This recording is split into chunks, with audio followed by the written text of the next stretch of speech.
Hello and welcome to Value Chain TV News Update. I am Kabir Lawal with the news. And on the Value Chain TV News Update, we start with economy. President Bola Tinubu has mandated a crackdown on cyber criminals and transnational car theft syndicate operating in Nigeria. This was revealed in a statement by a special advisor to President on Information Strategy, Bayo Onanuga.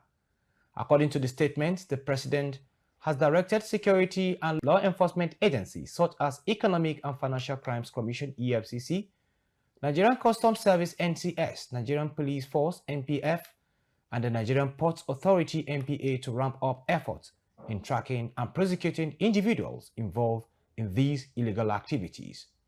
Valuchain TV spoke with few Nigerians on these issues. The report. Those transnational criminals, there is a way to contain them.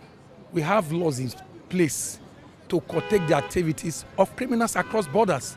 We have the Interpols.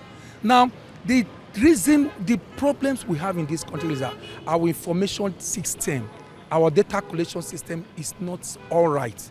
If that was all right, once you steal my biro and I know your phone number will be able to trace your identity. Your driver's license, you'll be able to identify where you are part-time.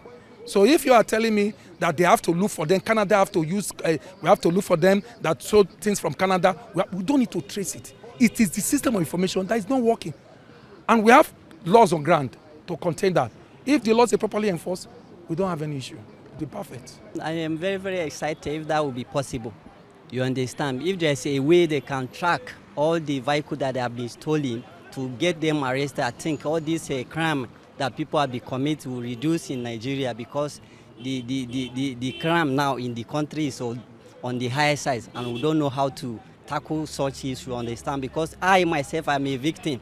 On the 13th September 2020, my car was snatched by one man like that with a gun at a Giri on top that bridge. He ran away with the car.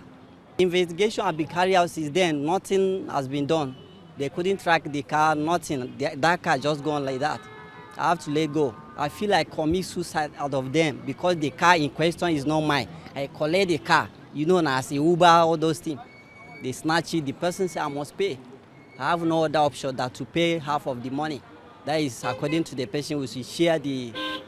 Data from the National Bureau of Statistics NBS has revealed that average price of 12.5 kg cooking gas in the South-South geopolitical zone reached 16,424 naira.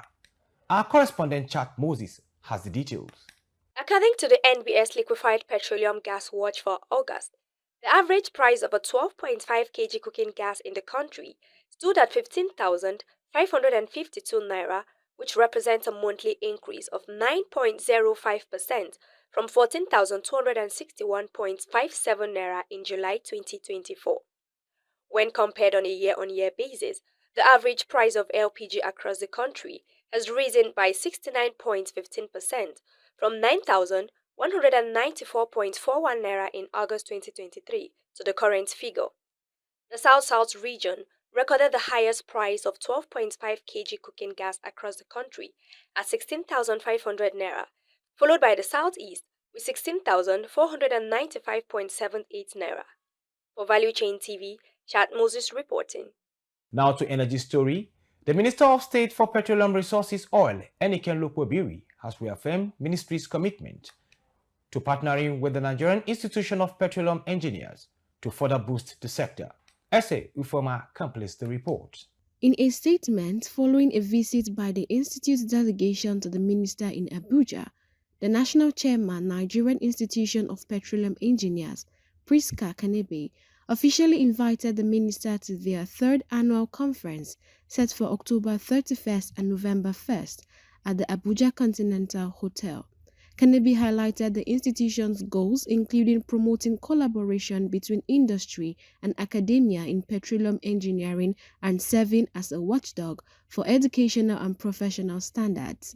Kanebe also encouraged major industry operators to sponsor training equipment and laboratories in universities to enhance petroleum engineering education and research. For Value Chain TV, Ese Ufuma reporting. The transmission company of Nigerian TCN has reported an attack by suspected vandals on its transmission line supplying electricity to Damaturu, the capital of Yobe State. This was disclosed in a statement by TCN's General Manager of Public Affairs, Ndidi Mba. He revealed that vandals destroyed TOA on the Gombe-Damaturu-Maiduguri Expressway recently. As a result, the power supply to Damaturu and parts of Maiduguri, Borno State has been disrupted. Moving now to Labour, the President of Nigerian Labour Congress NLC, Joe Ajaero, has disclosed that he is returning to the police headquarters this week to honor another invitation by the force. Addressing a group of workers and union officials in Lagos, Ajaero asserted that attempts to intimidate and suppress organized labor would ultimately be unsuccessful. This is coming weeks after he has been scrutinized by security agencies, particularly the police and the Department of State Services (DSS). In an interview with Valuchain TV, a legal practitioner, Chinedu Mpana, shared few comments on the recent development. The report. I don't think they have any reason for arresting him in the first place. First of all, he was arrested by the police. DSS came after him, he was arrested and he was released. I learned his passport was seized and all of that. So the question is, why are they arresting him? Or why was he arrested? Did he commit any offense? If he hasn't committed any offense, so why arresting him? So they are just abusing his rights. They are just breaching his fundamental rights.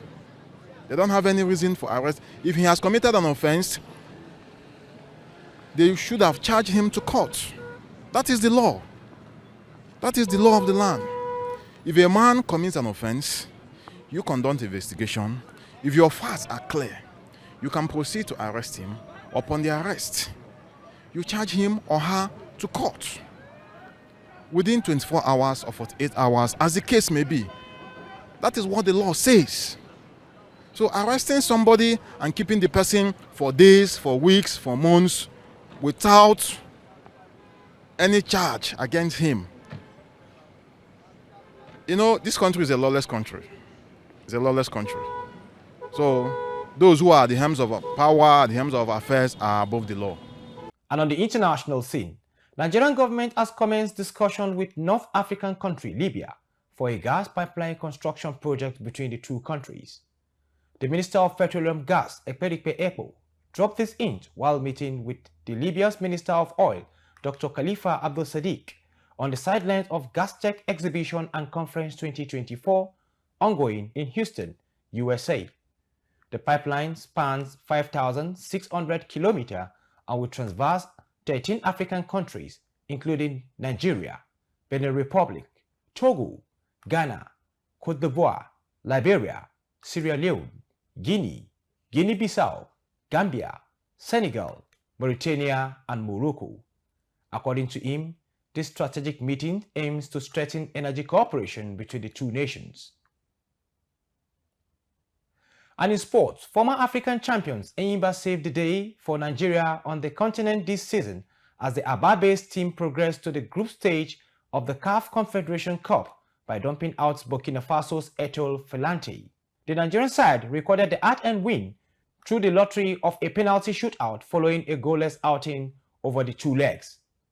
Enyimba were held in their home game at the Godswill Akpabio Stadium in Uyo, while Etoile too could not do anything extraordinary yesterday, despite beating their opponent by a lone goal in the first leg. In Uyo, Rangers failed to make it to the group stages, losing 3-2 on aggregate. The People's Elephants are now the only Nigerian side in the continent. That concludes the Valuchain TV News Update. I am Kabir Lawal. Don't forget to join us on all our social media handles.